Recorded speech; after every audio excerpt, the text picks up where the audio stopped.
Hey guys, welcome back to the channel. Now what I'm doing is installing some totes. IBC 1000 liter food grade totes. Got two of them. I removed my old tote that was non-food grade, pulled it out of here, and I now have the food grade tote in place and plumbed in. I did another video on the plumbing, but what I didn't videotape was the last video ended up in me redoing all of my downspouts and everything here. So I took the upper roof downspout and plumbed it in with 3-inch storm drain into that eaves trough, and then I removed my original downspout, which was the rectangular style, and replaced that with this 3-inch because it's got more strength. So that's the story there. As for now, we've plumbed this in the previous video into a T and a bucket with a screen in it and a drain, and this is just in here temporary to keep the water from bypassing the T there. But what the plan is going to be, this is my original gate that I use to hide that tote, so I'm going to reallocate the hinges on it, and the gate is going to essentially stay as it is now, and then I'm going to just build another gate and have it here, so these will both open in this direction.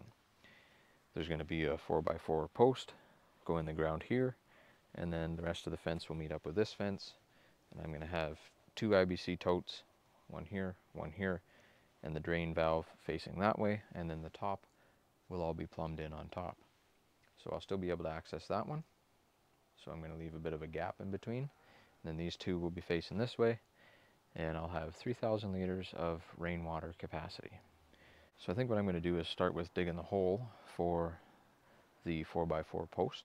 We're going to go 4 feet to here. This gate's 4 feet, another 4 feet, post on the corner. Gate's going to mount to the post. So we're going to measure 8 feet from the current post and 4 feet out from the fence, so that the totes will fit in here properly. Let's get started. So what you're going to want to do is get yourself way ahead of yourself and already have the concrete here when you don't have a hole yet, and the sand to level the pad out when you haven't even removed the vegetation.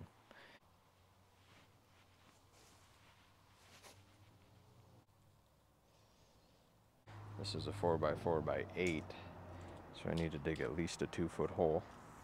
Make sure that you click before you dig or call before you dig. I've been at this property for the last 7 years, and I know the underground utilities location, which the only thing in the backyard is a gas line.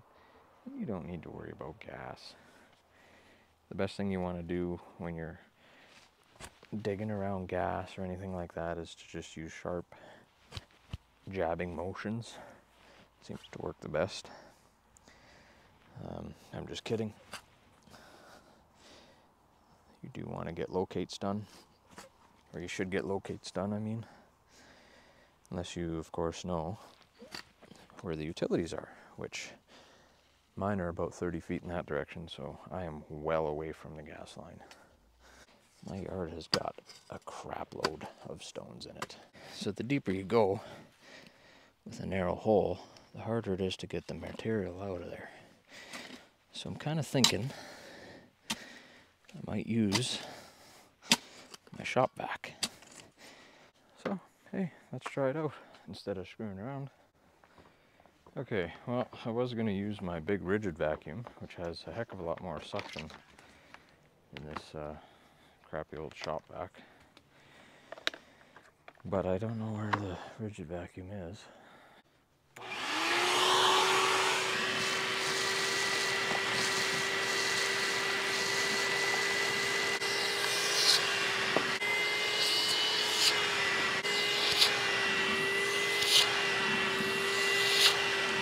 This is why I hate this little shop vac. It's the slightest frickin' thing plugs it up.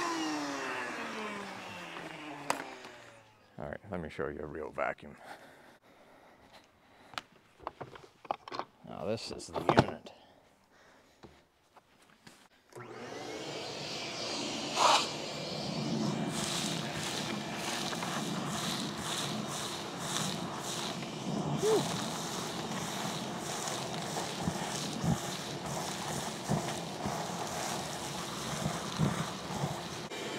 Like nothing.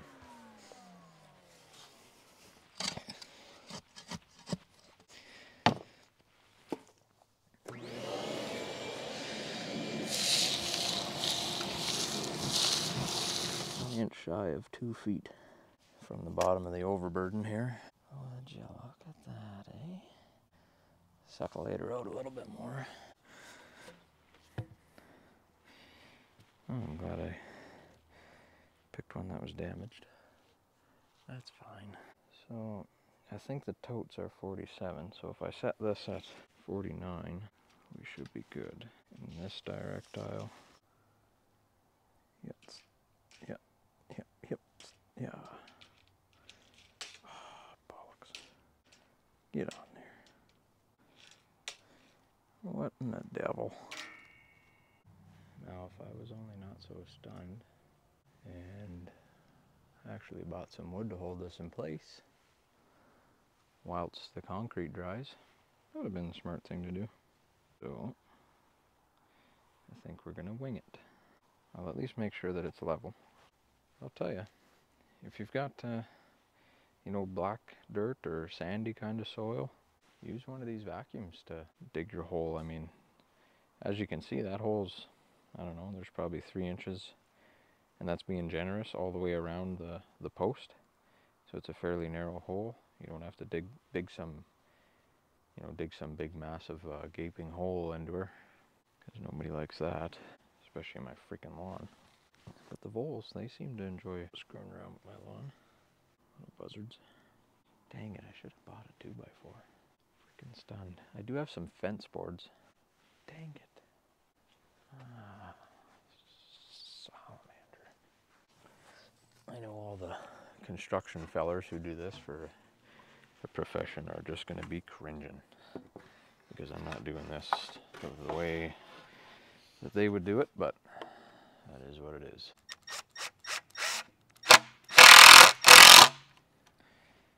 I mean, it's still going to hold it somewhat where I need it to be, right? So if I need to adjust it, I'll just adjustolate it like that. I mean, that's probably pretty close to level there, actually.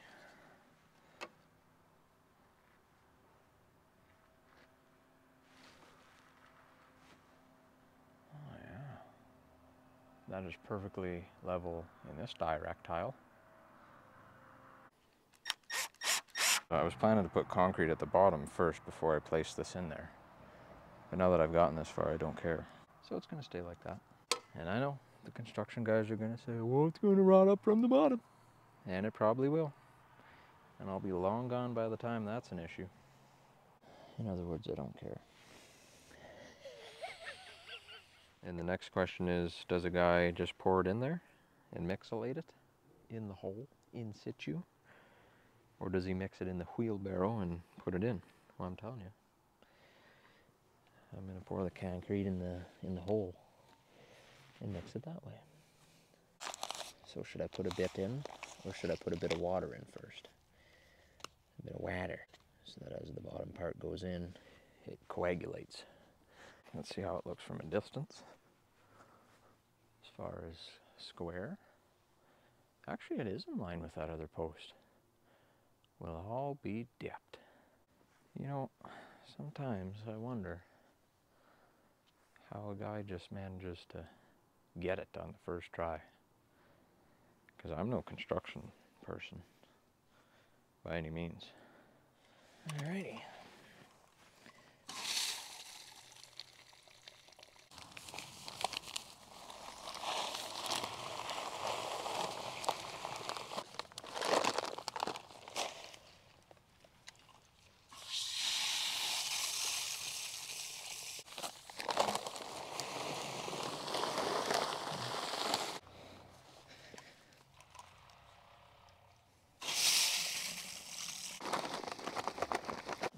some kind of a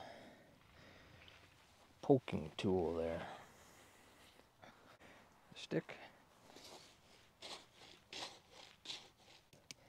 I mean, it's probably not as good as mixing it properly and putting it in there pre-mixed, but I really do think that for this application it's going to do just fine. It's not holding up anything heavy, it's not critical. It's literally going to hold up a 4-foot fence and that's it.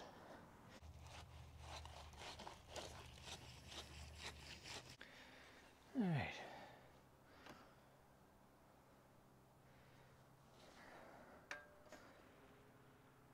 How the hell did it stay level that whole time? Well, I'll be dipped. Do you want to have a look at it? It seems to have worked out good. Just pour the concrete in, get some kind of a poker to mix it up in the hole. You know, leave yourself down, I don't know. That's from the top of the concrete to the top of the grass, or whatever.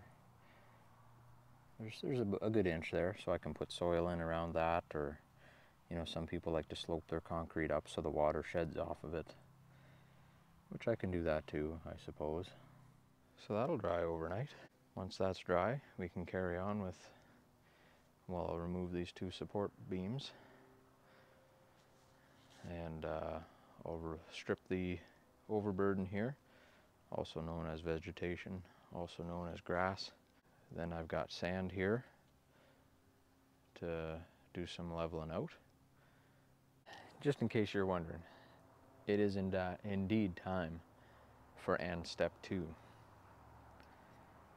You don't need to worry about your hands being dirty. Cheers, everybody.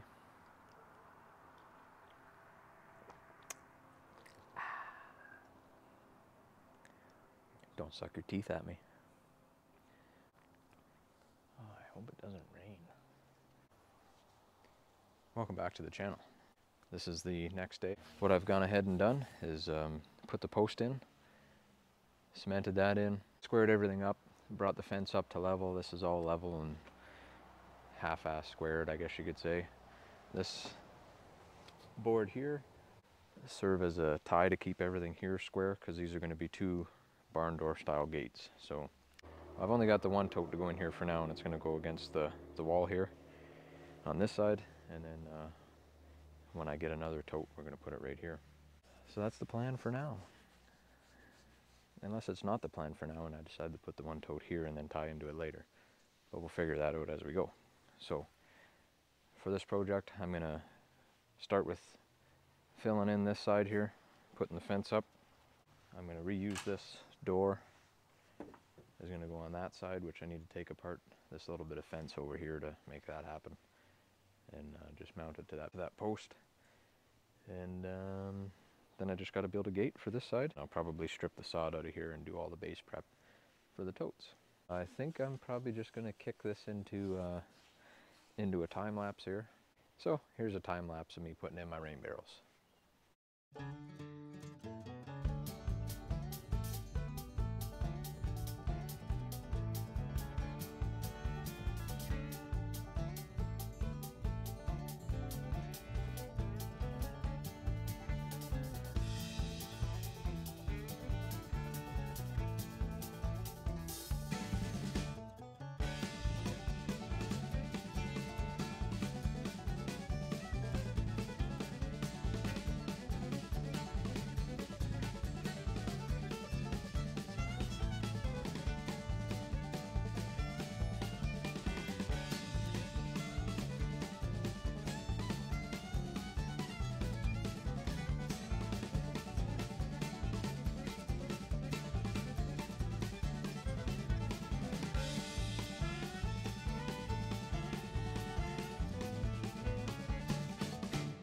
Grab yourself some filter cloth, lay that down, stop any roots or weeds and everything from coming up from under the lanny.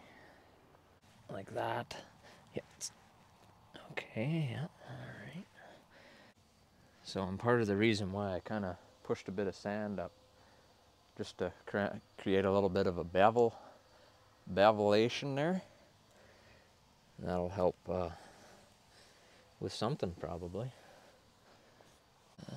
Okay, looks like we do have a bit of excess that we're just gonna foldulate that down and pretend we didn't see that. And since we have this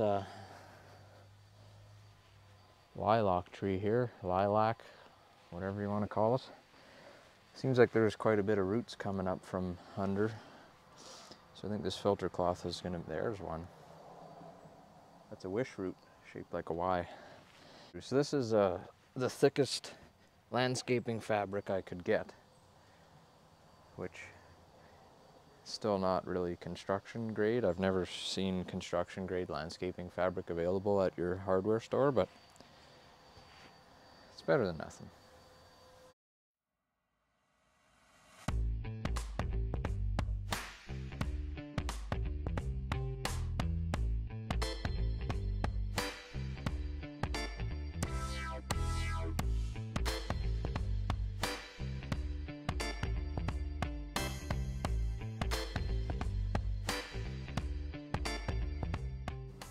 Placed all the bricks all the way around, levelated them, and I didn't have enough bricks to go across here, which I realized after, but the landscaping place is closed now and my amount of giving any F's is depleting. So what I'm going to do is build that out of sand so that it doesn't pack down too much.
For those of you that don't know, when you wet down sand, it's a really good way to get it to compact. Now obviously this right here is like too much. If you were to start tamping this, like I was doing earlier, it just turned to like a slush.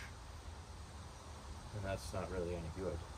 If you give it the right amount of moisture and, you know, tamp it down and then top it off with some dry stuff, and then you wet it down like I did right at the end now, so when this all dries up it's going to be nice and firm and should have no trouble supporting these patio stones.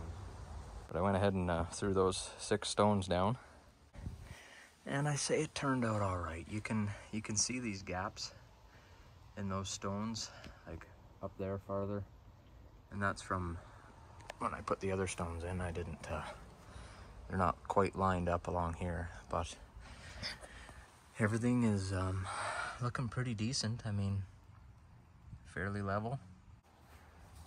These other gaps are pretty, I mean, tight enough. Now to fill in the last row, I have those 1x1s, but I'm gonna have to cut them as I suspected.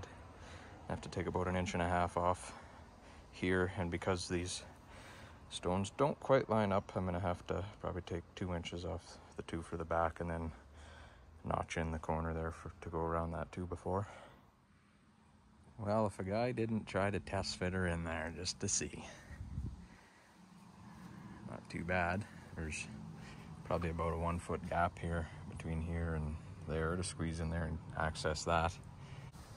Yeah, but there'll be plenty of space to have a 3rd tote go in here.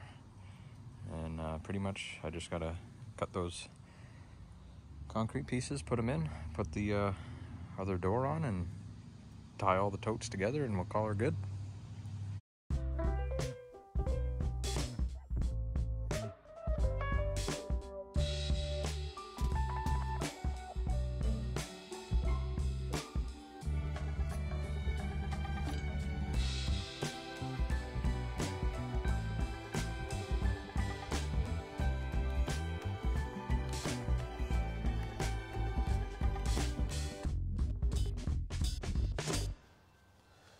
Gotta remember one thing. Doesn't matter once you're dead.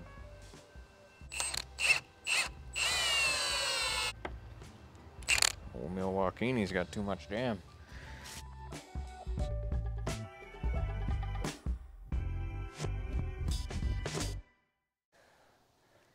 This should be a tight fit.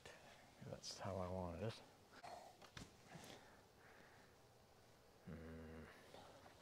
Yes.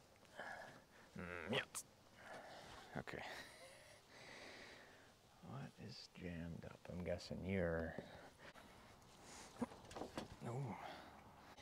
They are and hanging by themselves. I found these self-adjusting.